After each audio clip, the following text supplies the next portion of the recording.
Okay, we got it. The loading screens aren't going to make you tear your eyes out anymore. Greetings and salutations, everyone. I'm Ekamak. This is Frogger 2, Swampy's Revenge. We actually have more bonus episodes than we have proper episodes. How about that?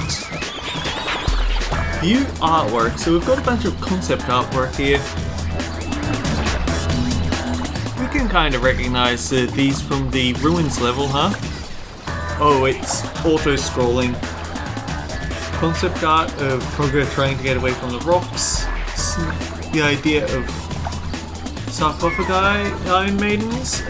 Maybe the zombie area, although, ooh, the horror area once had the thought of having monster trees in it.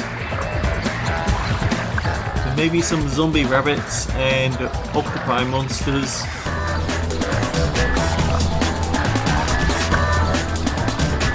The labs with those robo-monkeys.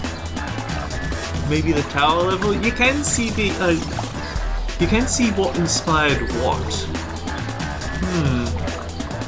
This makes me think of Crash Bandicoot 1 for some reason.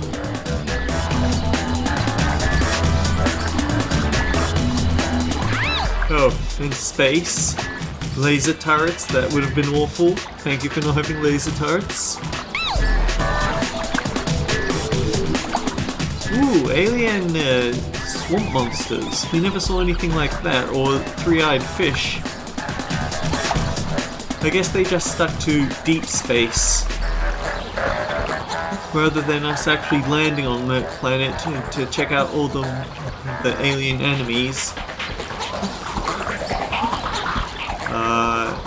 Inside of a monster, apparently. You can see the ribcage and all that. We never got a level like this.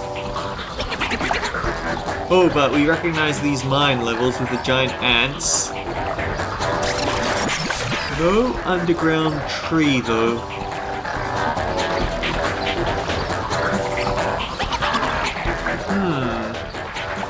These don't look too familiar, but I'm not going to have too long to look at them, I guess. Character design. Frogger.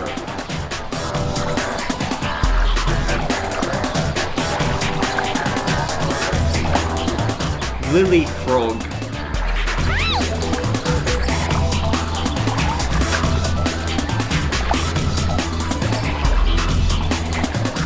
Ruby.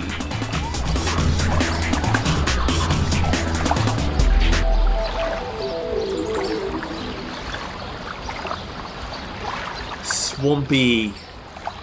And the big bouncy ball that he hops about on whenever we're actually playing as him. Tad. Everyone having a musical instrument for some reason. Tank. F2, huh? Okay. Maybe Frog 2? Frog 2.0? Treevee. Definitely the goofiest goober head around here.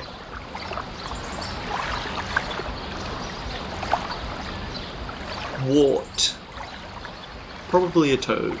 But I wouldn't actually know. I don't really know the difference between a toad and a frog. I guess that's the team that worked on the game. What an old photograph. Anyway, with that out of the way, let's go check out the multiplayer. I want to set it to 3 players specifically. So let's just say... Oh, I hope I can remember the controls for this old game. So, enter for player 1.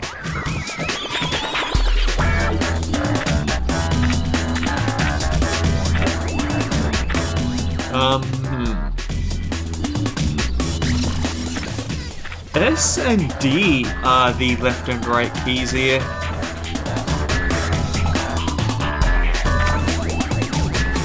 Oh, and Q is back. Whoops.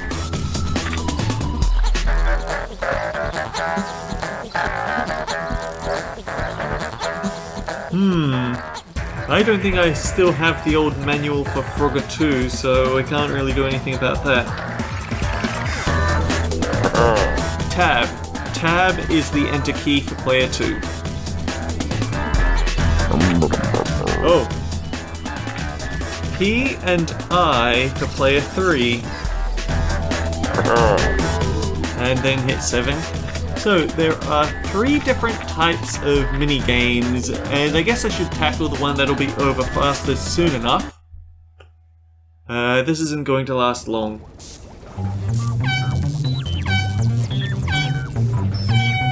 This is Snake. If you hit a trail and an obstacle or a wall, then it's immediately game over for you. No extra lives. You can pick up coins to extend the range of your tail. There's also going to be butterflies.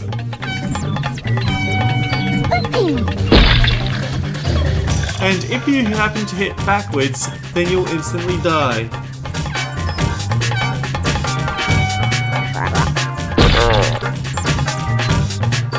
And because I'm the only one playing, Frogger wins the match.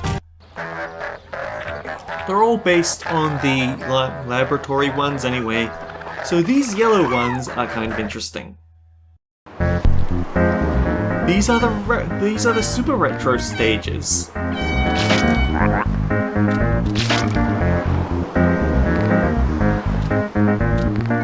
Yeah. But they do start at slightly higher difficulties than the others.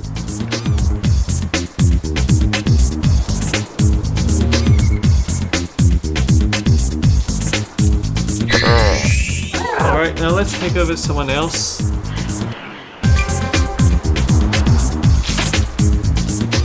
I need to figure out which is Lily's up and down buttons.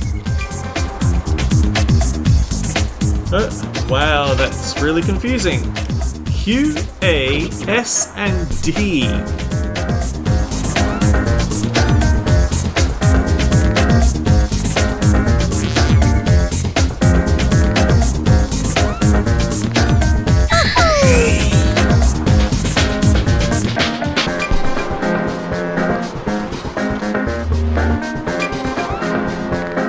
Now let's see if I can figure out how I want this one to work.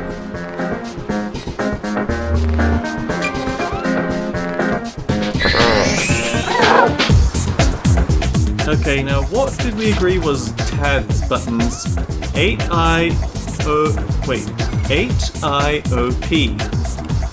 Because let's be fair, how else are you going to get something like this on all players' keyboards?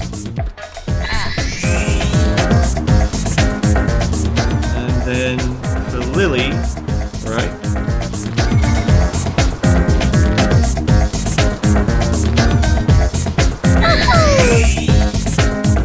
Round draw. So yeah, unfortunately, this doesn't quite... let's try this again. So, because Tad got a frog, it was a draw, because there were no frogs left.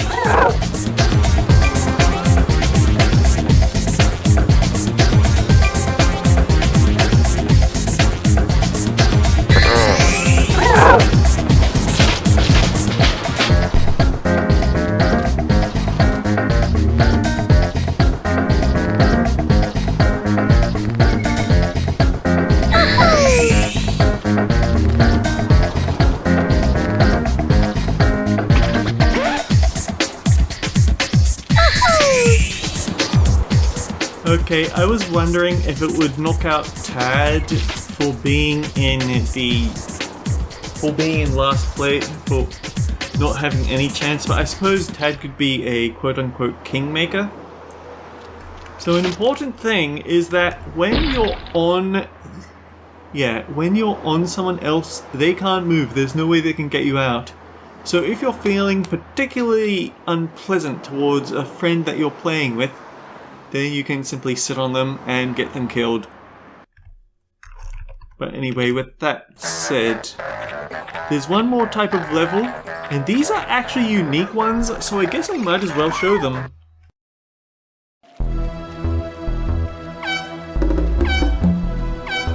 So this is just a standard level. If you get too far behind, then you get KO'd. You gain some invincibility frames from obstacles, but not much. And you do actually get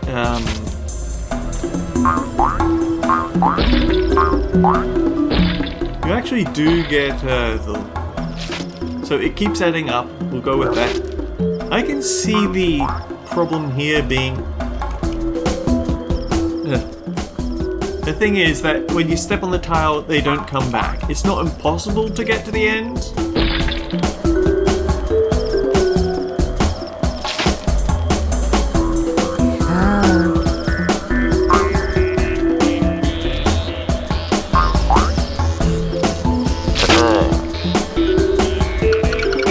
When you get to the end, every death you get that gets added to your time. So even if you make it to the line first, if you were really bad at the game, then you might not end up coming in first because of it.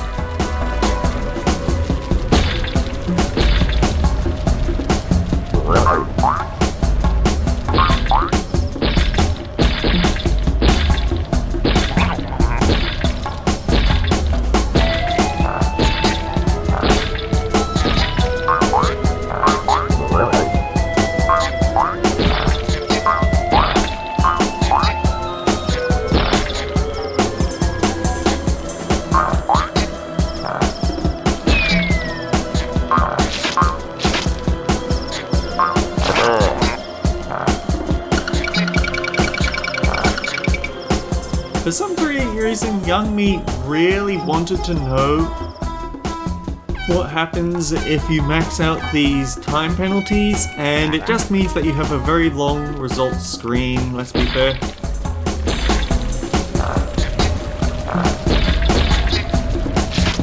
So yeah, these are just flat out race levels.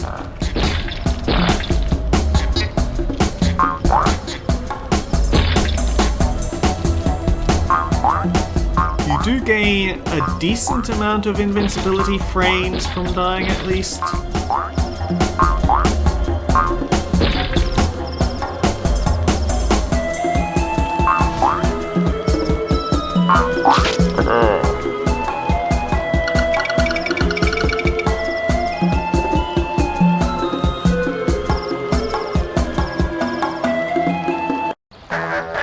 And the other one is Dot Dash. We'll show that off.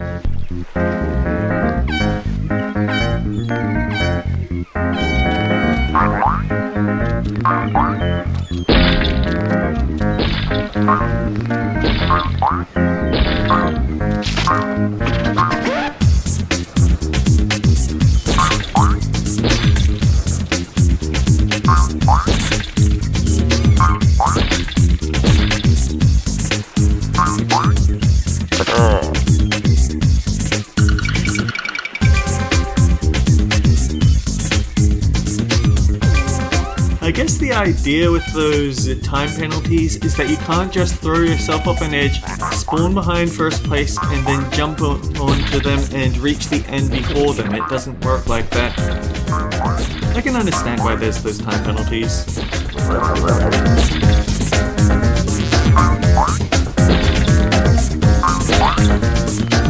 I feel like it's worth saying that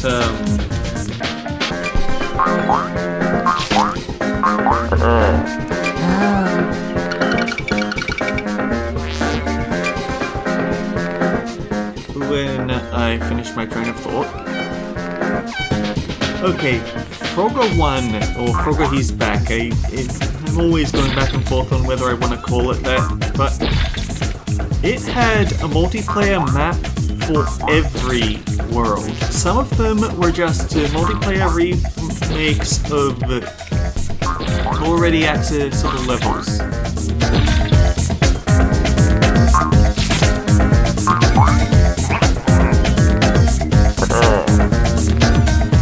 But there were also a few unique ones specifically for the multiplayer one. There was one per theme. And it is worth saying that they actually had to cut corners in the multiplayer. Because they have got 4 frogs on the screen, they couldn't afford to have 4 different... It was split screen. It wasn't what we have here where the camera focuses on everyone but punishes last place. So instead, they replaced the baby frogs with flags to save on processing power because it was still a PlayStation 1 game. Oh yeah, that's the multiplayer.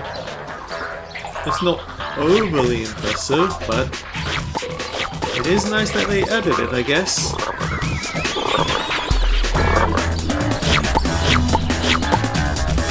So, yeah. I guess one final thing to show. For the sound and music controls, we have the icons that we saw in the concept art, but only for 2 of them for some reason.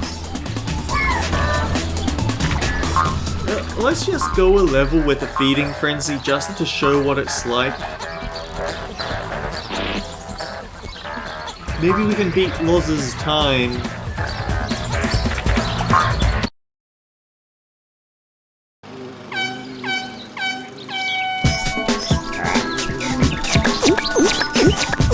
As you can see, everything is on the menu.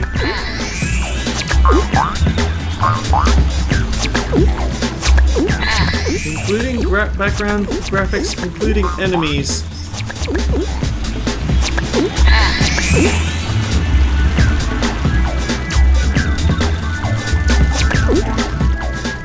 I think structural hazards like water or fire spouts are the only things that you can't get through in one shot.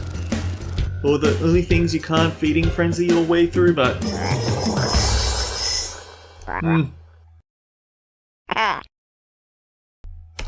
Oh wait, it does actually distinguish between upper and lowercase, I didn't realize. Oh, it even turns on feeding frenzy on this screen.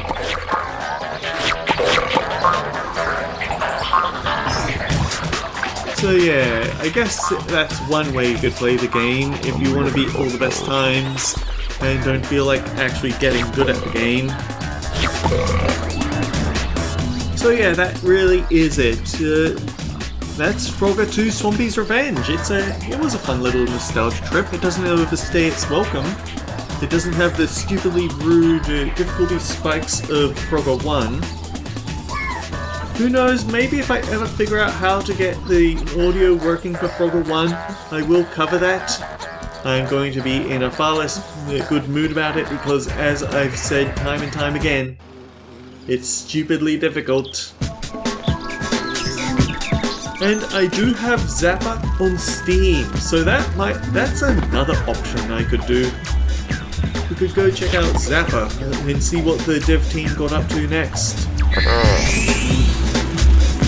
They did actually have a multiplayer section for that, and that was a far more interesting time, I'll say. But until next time, guys, take care. I'll see you all around.